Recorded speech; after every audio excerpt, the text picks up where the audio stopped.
Video আছে মামা? বিয়ে করে আপনার জীবনটাই শেষ হয়ে গেছে এক প্রকার। কি ভিডিও আছে মামা? হ্যাঁ, আমারও আসছে ভিডিও। আপনার নাম কি? মোহাম্মদ বাপ্পি। মোহাম্মদ বাপ্পি। বাপ্পি। কি করেন? বিশ্ববিদ্যালয়ে গাড়ি চালায়। গাড়ি চালান? ওর ভিতরে ধান চালায়। ও আপনার ওই একজন লোক আইছে বাইরে ওই বাজার করতে, ওর ভিতরে থেকে নিয়ে এসেছে। আচ্ছা, এই ছাড়া কি আর কিছু করেন? না না, আমার গ্রামের বাড়ি হলো ফাইকাসার। পাইকগাছা? জানেন ফাইকাসার রাউলি শ্রীকান্তপুর। ওই দুরুপন উন্মুক্ত বিশ্ববিদ্যালয়ের ভাড়া থাকে।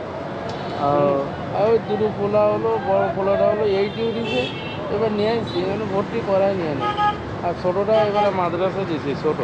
তাই যে বাড়ি যাবো কয়েকদিন পরে। এই যে মনে করেন যে ভ্যান চালান, জি মামা। আপনার মাসে কেমন ইনকাম হয়? ও বন্ধ থাকলে মানে 200 টাকা হয় না, মানে নেই তো। আজ আর 13 রমজানের তে হ্যাঁ, সবাই চলে গেছে। ছুটি ছুটি। এমনি খোলা থাকলেই এবারে যে টুকিটাকে হয়, টুকিটাকে চলি।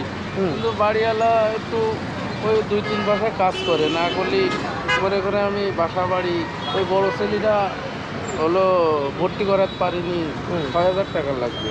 এইটি বাড়ি ভর্তি ছিল, বাড়িতে নামায় ওসব লাগে না গ্রামগঞ্জে, এনে 5-6 হাজার টাকা লাগবে। এবারে এনে এনে ভর্তি করাবো, ছেলিব বাড়ির লেখাপড়া করে না। হ্যাঁ, মা বাপ না থাকলে যাওয়া হয়, এই যার জন্যই নিয়ে চলে আসছে। তা আপনার যে ছোটবেলায় আপনার তো শখ ছিল যে বড় হয়ে কিছু একটা হবেন, তখন আপনার কি শখ ছিল? আমার শখ ছিল তো আমি মোটামুটি আমি টুকটাক ব্যবসা বাণিজ্য করবো আর ওই চলাফেরা করবো, যার জন্যই যা হয়নি। নিজের পায়ে নিজেই মনে করেন বিয়ে শাদি করিলাম নিজের ইচ্ছা, বুঝলেন। আজ টুকিটাকে মা বাবার আছে, কিন্তু কোনো কিছু বহন করে না, ঠিক আছে। আমি বিয়ে করেছি বাড়ির পাশে, মামলাও করিল না, অনেক ঝামেলা ছিল, যার জন্য পরে আমার মায়ের মতো মেনে নিল। আমার ব্যবসা খুব মানে ছিল, আমি খুব একটা মানে বস যে কোনো কাপড়ের কিংবা যে কোনো একটা দোকান দিতে চাইলাম, বুঝলেন। হ্যাঁ, কিন্তু আমি বিয়ে করাতে আমার সব কিছু মানে বিয়ে করে আপনার জীবনটাই শেষ হয়ে গেছে এক প্রকার। একদম পুরোটাই আমার এই ভিডিও যদি কোনো কায়দায় ভাবি দেখে, তাহলে তো আপনার তো বিপদ আছে।